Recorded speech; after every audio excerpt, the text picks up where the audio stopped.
First of all, let me thank you. I've prepared 2 papers which I believe will be circulated because they'll not be projected. But if you can see, first of all, I want to agree with the Honorable Minister. I've done 2 pictorials. One of them is described as Africa at the dinner table. And if you look at Africa at the dinner table, Africa is on a plate and it is meat. And the diners at the dinner table are France, the United Kingdom, the United States, the European Union, the Chinese, and progressively the Arabs. And my second picture is the African hotspots. It's not visible from there. But if you look at Africa today and you make a clean sweep with your mind, there are different conflicts of different intensity in Somalia, in northern Mauritania, in northern Mali, in Central African Republic, Democratic Republic of Congo, Guinea-Bissau, in the Cameroons, in South Sudan, and one can go on and on. And there is a sense in which Africa has always been alive to the question of interference. I will refer this audience, particularly those who are starting, to take time and read the 32 odd speeches that were made in the month of May 1963 by the then heads of states and government of independent African states, the 32 of them. And there are 2 speeches that I want to isolate for this presentation. One was by David Dacko of Central African Republic. And in thanking Emperor Haile Selassie and Kwame Nkrumah on that day, he said that we must never forget that the colonial power has not left us. We must recognize that he did not go willingly. And if we don't check them, they'll come back again. And what would little Central African Republic do against them?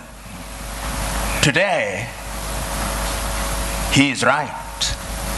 Today, if we remember the activities of France and how they have propped up the regime of Jean Bedel Bokassa, he was right. Today, as the Honorable Minister has indicated, Africa remains the only continent in the world that is referred to in these terms, Anglophone, to mean that we are a sphere of our erstwhile colonizers. About 2 weeks ago, there was a meeting of the Commonwealth in London, England. And a friend of mine who is an Anglophile sent me the photograph very gleefully, saying this is a meeting of 53 equal states. I told him, no.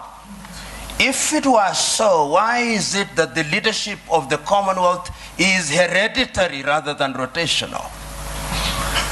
In other words, in the minds of the British, her former colonies are still under her tutelage. And I want to submit to us that in the minds of what I'll call the conceptual West, they think they have a divine duty to instruct Africans what to do. True. And in the minds of many African leaders, they think that they have a divine duty to accept what they are told. That, in my view, is what the Honorable Minister was talking about, the mindset. And this is something that has been examined. We have seen France and its very pernicious presence in Africa. We know what they did in Burkina Faso against Thomas Sankara. We know what they did in Mali or the Sudan against Modibo Keita or against Sekou Touré in Guinea. Pernicious to the core. The Portuguese, we know what battles had to be fought in that area. And let me put this very bluntly. When the former leader of Portugal, Marcelo Caetano, was asked, why can you not allow the colonies to gain independence? This is what he said in substance. As I have examined world history over the years, the following have emerged: that the Caucasians have been responsible for monumental discoveries in the development of man. So have the Chinese, so have the Arabs. But the Africans have been responsible for nothing. They are only fit as hewers of wood and drawers of water. And I want to submit to you who are present here that in the conceptual West's unguarded moments, or guarded moments, that is what they think. And that is how they relate to Africa. So the whole idea that they will interfere is something that they think is their God-given duty. I said there were two speeches in 1963 that I wanted to refer to. I referred to David Dako. The second one was the speech by Kwame Nkrumah. And Kwame provided the solution. He did not complain about colonialism. He said, we must live here with one army, with one command. We must live here with one currency. We must live here with one currency, one country. I do not know where its capital will be, but I suggest Leopoldville or Bangui. Other leaders may have their thoughts. Kwame was right, but who listened to him? Several years down the line, and I've said it in my paper, there were coup d'etats which were engineered, there were mutinies which were engineered, and other forms of destabilization. And I want to believe that the person who actually said it very well in the 1980s was the former American President Ronald Reagan. He said, the United States of America does what is in her best interest. And I agree with him. Does Africa do what is in her best interest? Do African leaders do what is in the best interest of Africa? Interference will be there in very blatant and brazen ways and in subtle ways. I've always asked, until very recently, how many African countries manufactured bullets? Very few. Until very recently, how many African countries, in fact, how many African countries manufacture jet fighters? How many African countries are involved in the arms industry? Some of the leading conceptual West countries which pontificate to us about prizes, peace prizes, are the leading manufacturers of landmines.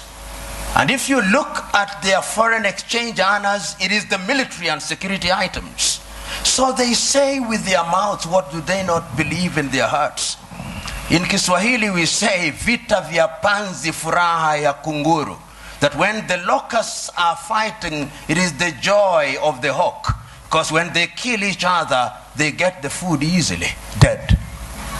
It is in the best interest, I dare submit, without fear of contradiction, that the elite in the conceptual West does not want Africa to stabilize, despite their assertion to the contrary.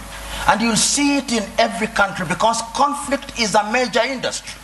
Today, you look at South Sudan and the many peace conferences that are being held, but if you ask who supplies the arms, who provides safe havens, it is the conceptual West. And when I use the term conceptual West, I'm saying that it extends to countries which are geographically not in the West, like Australia or Canada. So I'm submitting in answer to your question, Joe, that interference is there, and it is part, to use this old cliche, of the neo-colonial project. The neo-colonial project requires that Africa must remain within the sphere of influence of these states. Today, if you look at the United Kingdom, which has left Europe, one would have thought that those are their cousins and that they should sit in comfort with them. You will now see their involvement being de-emphasized in Europe and their interest and appetite growing towards the Commonwealth. Because in the Commonwealth, they are the major domos. They'll tell us what to do. In Europe, they have to grapple with the Germans and the French, and they don't like it. That is the unspoken bit of it. The French also are in Europe, but the Germans are too strong, and they don't like it. So they want to hold Côte d'Ivoire, Gabon, and tell them what to do. I do not know how many of you saw the press conference that was attended by President Macron of France and Nana Addo of Ghana. And when Nana Addo spoke as an African should, you could see the body language of the French president. How dare this man speak this way? In other words, I'm saying that interference is the mother's milk of European economies. But to answer your second question, they have their own recruits who Professor Philip Nying'ura will be speaking here. To use the old vocabulary of those days, they have the people you call their compras de bourgeoisie. You must remember. The compras de bourgeoisie are Africans with black faces, but essentially they are doing the bidding of these powers. They are the ones you'll find them in different spheres. And they will be present. They are in your cabinet, but they are actually representatives of the foreign intelligence agencies of those countries.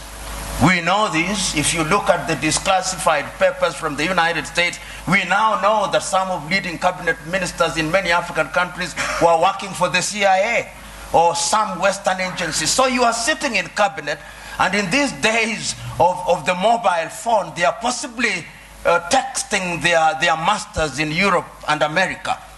So interference is also exacerbated by these compras de bourgeois for their own benefits. And it has never changed, Honorable Minister. In the early days of slavery, they gave some of the chiefs mirrors and alcohol. Today, what they give them are flats in Paris or in Dubai. And that is what makes them undermine Africa. The third mode of interference is through institutions. Look at the competition as it is now. There is a new entrant into the market that is called China. China is very subtle. Many people wrote the obituary of Rwanda in 1994. 20 years down the line, it has been demonstrated that Africans can actually do it. Between 1983 and 1987, I think Thomas Sankara in Burkina Faso also demonstrated that it can be done. We saw in Somalia, despite their problem. So my prescription is African unity. Africa must now begin to negotiate initially in terms of blocks, SADC, ECOWAS, East African Community, and ultimately as African Union. And lo and behold, we must do it. And I've always said this cliche. We must do it, because if we don't do it, we will be done. Thank you.